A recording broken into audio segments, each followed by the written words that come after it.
Chào mừng Nị đã quay trở lại với series âm nhạc trên bàn bạc. Mình đã tìm hiểu về nhiều nhạc sĩ, nhiều dòng nhạc khác nhau khắp thế giới. Hôm nay, hãy quay về đất nước nơi chúng ta sinh ra với những bộ phim của đạo diễn Trần Anh Hùng.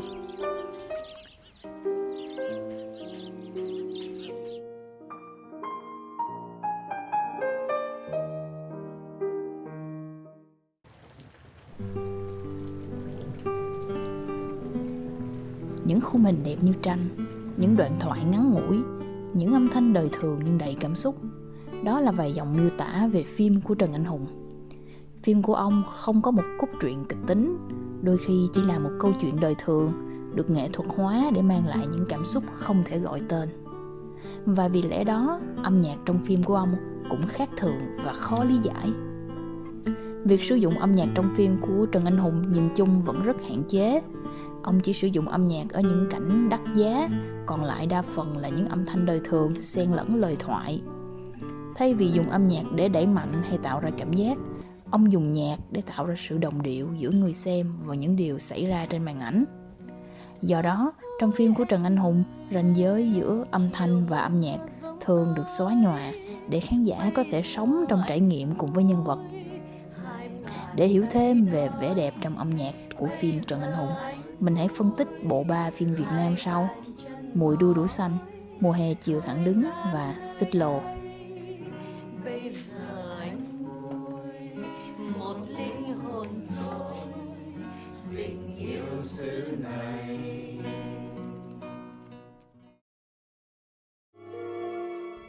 Cả 3 bộ phim đều do nhạc sĩ Tôn Thất Tiết soạn nhạc. Âm nhạc của ông là sự kết hợp giữa nhạc dân tộc và dòng nhạc đương đại của Pháp. Cả hai đều là những dòng nhạc kén người nghe. Do đó, nhạc nền trong phim của Trần Anh Hùng khi tách riêng thì rất khó cảm nhận, nhưng khi trình diễn cùng hình ảnh thì lại mang nét lạ tai, vừa có cái chất dân dã Việt Nam, nhưng cũng đồng thời với hòa âm vô điệu tính, mình cũng có thể cảm nhận được nhiều nỗi bất an ẩn dưới vẻ ngoài mộc mạc đó. Những bản nhạc nền này được sử dụng xuyên suốt bộ phim cho đến cảnh cuối cùng. Ngoài những bản nhạc nền bất an, trong phim Mùa đu đủ xanh, đa số những người đàn ông trong phim đều có giai điệu riêng cho mình, như tiếng đàn kìm của ông chồng, hay tiếng piano của Khuyến.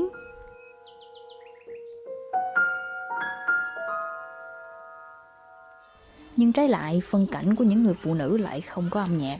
Mình chỉ nghe thấy tiếng ve, những âm thanh cuộc sống thường ngày, hay thỉnh thoảng lại là tiếng đàn của những người đàn ông làm nền cho họ.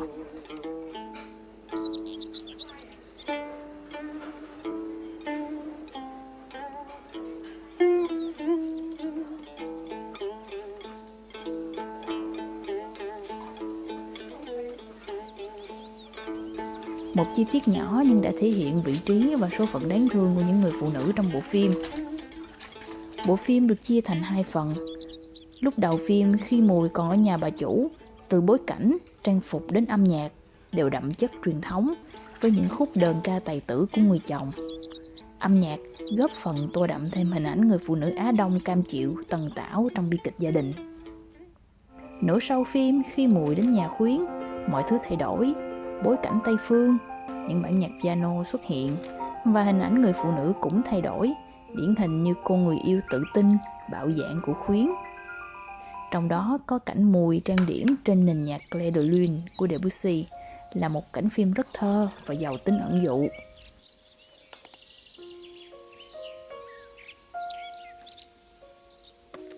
Sau cùng, Khuyến vẫn chọn Mùi, chọn sự thầm lặng của người con gái Á Đông. Sự thay đổi về âm nhạc cũng đánh dấu hy vọng cho sự thay đổi trong cuộc đời Mùi.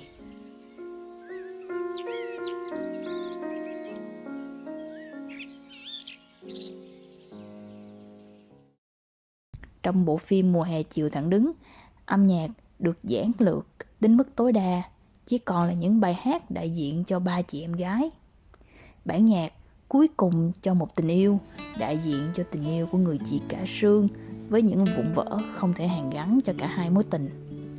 Một lần yêu thương, một đời bão nổi.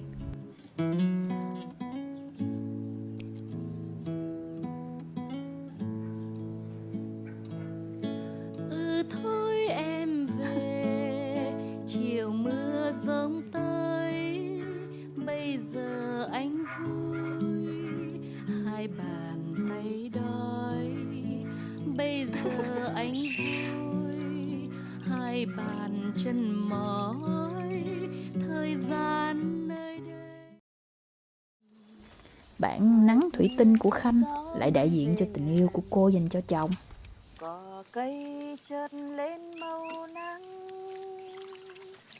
em qua công viên mắt em ngây tròn, lung linh nắng thủy tinh vàng, chợt hồn buồn dâng mênh mang.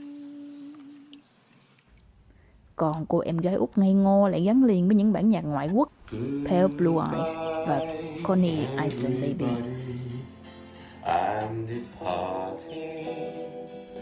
Tất cả những bản nhạc đều được đơn giản hóa để mang lại sự gần gũi với khán giả. Cảm giác như mình cùng được sống với ba chị em, cùng trải qua những nỗi đau, những bất an và sau cùng lại vượt qua và sống tiếp như cuộc đời vẫn thế. Và cuối cùng là một bộ phim khác, cũng sử dụng âm nhạc rất tiết chế, nhưng những cảnh có âm nhạc lại vô cùng ám ảnh. Xích Lô.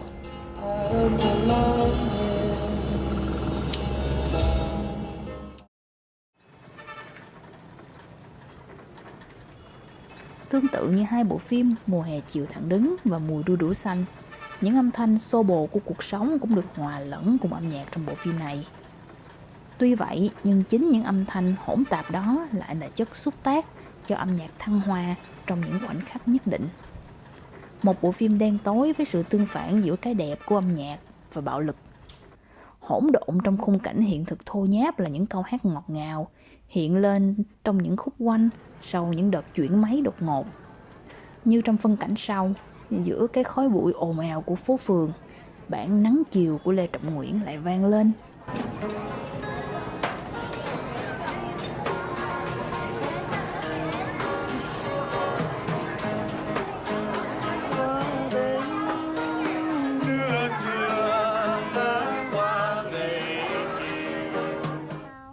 Hay trong phân cảnh bà chủ hát ru đứa con của mình, trong khi thằng Xích Lô bầm dập ngồi bên cạnh. Lời hát ru của một bà mẹ thương con hết mình có còn đẹp khi cũng bà ấy lại là người dửng dưng trước bất hạnh của một đứa trẻ khác.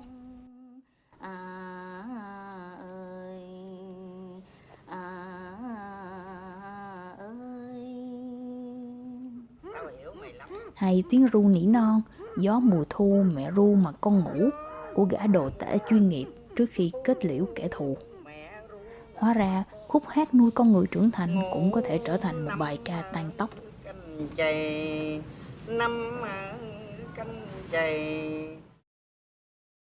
Hay lúc cuối phim, khi mọi việc đã trở lại bình thường, Xích Lô rời khỏi băng đảng tội phạm và quay trở lại với nghề đạp xích lô. Anh nhắc đến con mèo đi lạc như một hình ảnh ẩn dụ cho con người. Con mèo đi lạc đã trở về và nó còn đẹp hơn trước lúc nó đi lạc. Và phim kết thúc bằng bản nhạc Rửa mặt như mèo của các em thiếu nhi. Một bản nhạc tươi sáng khác hẳn với không khí đen tối xuyên suốt bộ phim.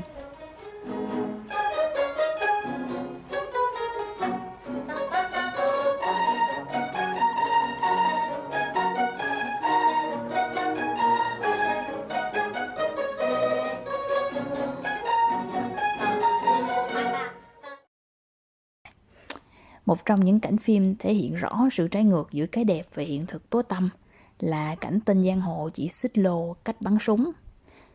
Liền ngay sau đó máy quay chuyển sang cảnh nhân vật của Lương Triệu Vĩ đang ngồi nghe nhạc cùng người yêu. Bài hát Em ơi Hà Nội phố qua giọng hát của nữ ca sĩ Thanh Lam.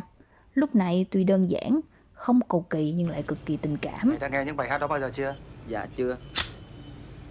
Vậy thì mày nghe đây. Đây là nốt cơ bản. Còn đây là bài hát.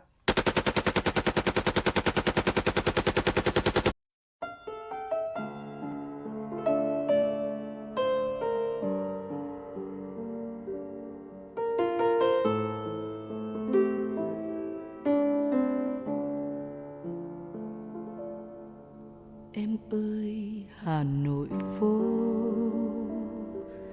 ta còn em mùi hoang lan, ta còn em mùi hoa sữa.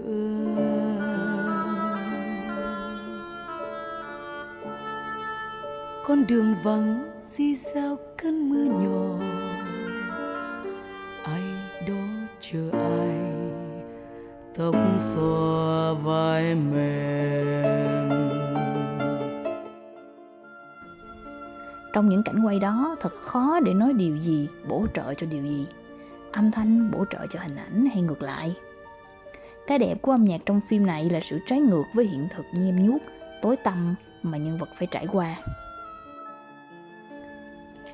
Trước đây khi nhắc đến nhạc phim Việt Nam, thường mình sẽ nghĩ đến một bài hát chủ đề duy nhất trong phim. Nhưng Trần Anh Hùng lại tiếp cận nhạc phim theo một hướng khác. Ông xem âm nhạc là một phần câu chuyện, dùng những giai điệu độc đáo để tạo một bầu không khí chung. Và rồi trên nền đó lần lượt những bản nhạc khác nhau được đặt để vào từng hoàn cảnh cụ thể. Và dù là hoàn cảnh nào đi nữa, âm nhạc trong phim của Trần Anh Hùng vẫn chất chứa một vẻ đẹp tồn tại song song với những nỗi đau, những bất hạnh trong đời. Vẻ đẹp đó đại diện cho điều gì? Đó có thể là hy vọng về một tình yêu bình đẳng của cô Mùi, cũng có thể là sự ngây thơ của cô em út trong mùa hè chiều thẳng đứng, hay chút thiện lương còn sót lại của ghẻ giang hồ. Những con người đó, dù có ra sao vẫn còn đó một chút ánh sáng. Cũng như âm nhạc trong phim của Trần Anh Hùng luôn mang một vẻ đẹp thuần khiết giữa những váy bẩn của cuộc đời.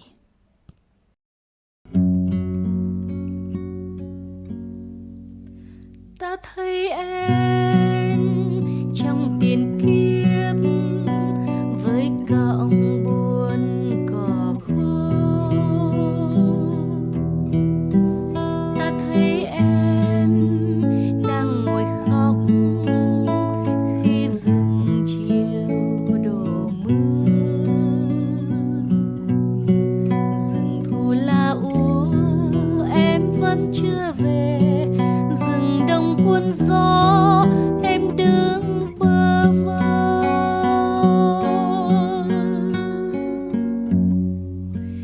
Ta thấy em trong tiền kiếp với mặt trời lẻ loi. Ta thấy em đang ngồi hát khi rừng về nhiều mây. Rừng thổ thấy lá mây bay buồn rầu. Rừng đông buốt giá mưa bay rạt rào. Ta vẫn mong ta chờ mãi trên từng ngày quạnh hiu. Ta vẫn mong em về đây cho đời bay cuộc vui. Mùa xuân đã đến em hãy quay về. Rừng xưa đã khép em hãy ra đi. Rừng xưa đã khép, rừng xưa đã khép em hãy ra đi.